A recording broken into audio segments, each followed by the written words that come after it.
大家好，欢迎收听财富有道，我是大师兄。我是小师妹。今天我们要聊一个上周刚发生的震撼事件。2025年11月26日，就在1周前发生了一件可能改变整个白银市场的大事。师兄，你说的是不是摩根大通那个事件？我看到新闻报道，一个数字真的吓到我了。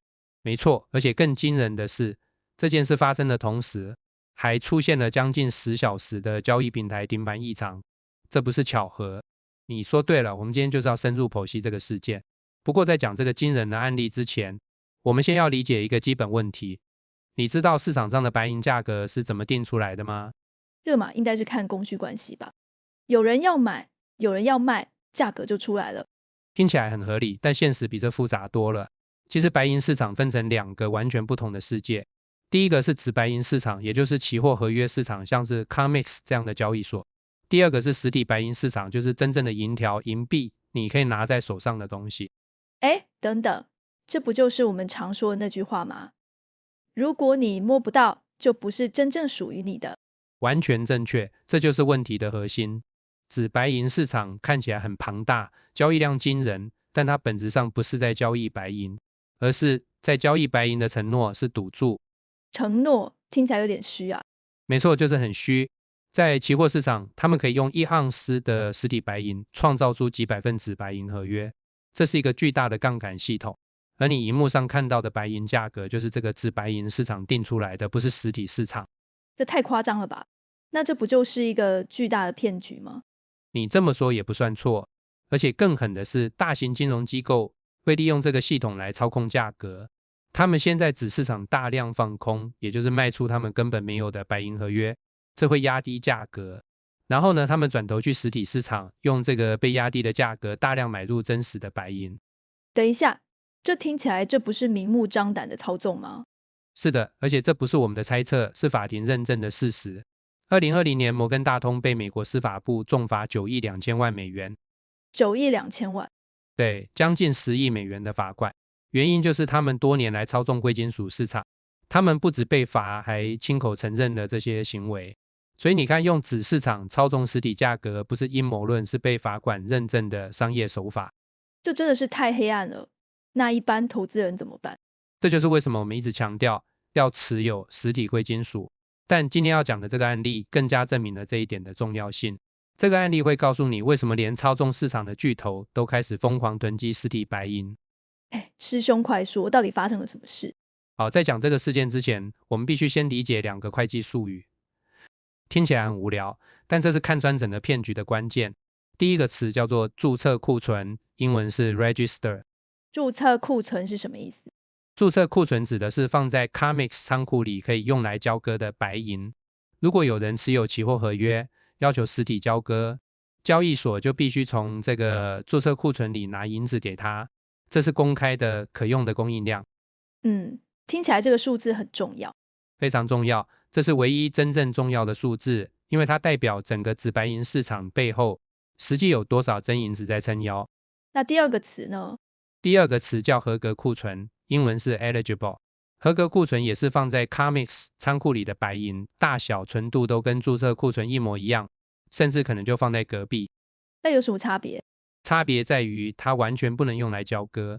合格库存是私人拥有的，是银行或客户的私人财产，它不能拿来结算期货合约，但它会被算在总库存里，制造出供应充足的假象。等等，这听起来好像是在玩文字游戏。你抓到重点了。让我用一个更简单的比喻，想象你家附近的银行，注册库存就像是银行金库里的现金，是银行的钱，可以用来支付给客户的。这个我懂。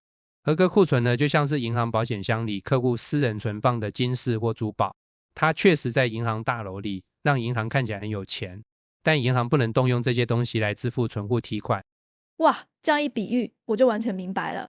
所以他们故意混淆这2个数字，让大家以为供应很充足。正是如此，而现在我们要讲的就是上周2025年11月26日，摩根大通如何玩这个游戏，而且是用一个史无前例的大动作。我准备好了，到底发生了什么？就在上周 COMEX 全球的注册库存，也就是可以用来交割的白银总量大约是1亿5千万盎司，这就是全世界交易所准备好的能真正交割的白银总量。1亿5000万盎司，听起来很多啊。听起来很多，但要知道，这是在支撑一个交易量达到几千亿美元的紫白银市场。而且接下来你就会知道，这个数字其实少得可怜。然后呢？然后就在上周11月26日，摩根大通做了一个动作，没有任何新闻发布，没有任何公告，他们只是在内部系统里改变了一个数字的标签。改标签，这听起来没什么大不了的啊。但这个标签的改变震撼了整个市场。他们把自己拥有的1340万盎司白银从注册库存类别移到了合格库存类别。1340万盎司，这是什么概念？让我告诉你，这个数字占当时全球注册库存的 8.9%。什么？ 8.9%？ 对，换句话说，在一天之内就让全球可交割白银供应量凭空消失了将近 9%。 这是太夸张了。银条本身有移动吗？很可能没有，银条可能还是放在原来的架子上，只是电脑系统里的标签变了。但在那一瞬间，这些银子从银行的金库现金变成了银行的私人保险箱资产，从市场上消失了。等等，让我理清楚，他们是故意这么做的。为什么要这么做？这就是最关键的问题。你想想看，如果一家银行担心会发生挤兑，会怎么做？应该是展示自己有足够的钱，让大家安心。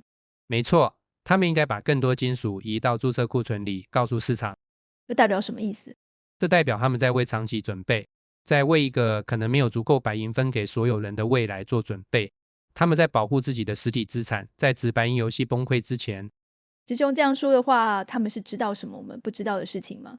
很可能是，而且更关键的是时机。这件事就发生在上周，而且就在同一时间 ，COMEX 交易平台出现了将近10小时的异常停盘。10个小时停盘？哦，对，我们上周有介绍。对，就在上周，10小时停盘是极度不正常的现象，这是系统承受巨大压力的明显信号。就在这个关键时刻，摩根大通悄悄把自己的银子锁起来了。这就像看到飓风要来，赶快把自己家的窗户钉上木板。完美的比喻。而且更深一层的意义是，当那些制定游戏规则的人开始退出自己的游戏时，这告诉我们什么？告诉我们游戏快结束了。正是如此。记得我们在之前的节目里说过吗？财富之道首先是智慧之道，智慧就是看清事物的本质，提前做好准备。那对我们普通人来说应该怎么做？答案很简单，但需要智慧去理解，需要勇气去执行。持有实体白银，不是纸白银，不是 ETF， 是你可以摸得到、拿得到、藏得住的实体金属。但是师兄，现在白银价格并没有暴涨啊。这就是关键。我们不能用现在的社会环境与心态来对待未来的社会状态。当白银回到它应有的价值时，整个金融体系、税制、银行结构都会改变。所以现在就是最好的准备时机。对，当大家都还在看纸白银的价格，当市场还没反应过来的时候，就是智者提前布局的时候。记住，去球要去的地方等，而不是追着球跑。这是贾伯斯最喜欢引用的一句话。我懂了。那我们应该把白银当作投机工具，还是当作保险？绝对是保险。白银不是让你一夜暴富的工具，而是在金融体系出现问题时，保护你财富的资产。当纸币失去信用，当银行系统动荡，实体贵金属就是你最后的防线。师兄，最后一个问题，如果真的像你说的市场会出问题，那我们还有多少时间准备？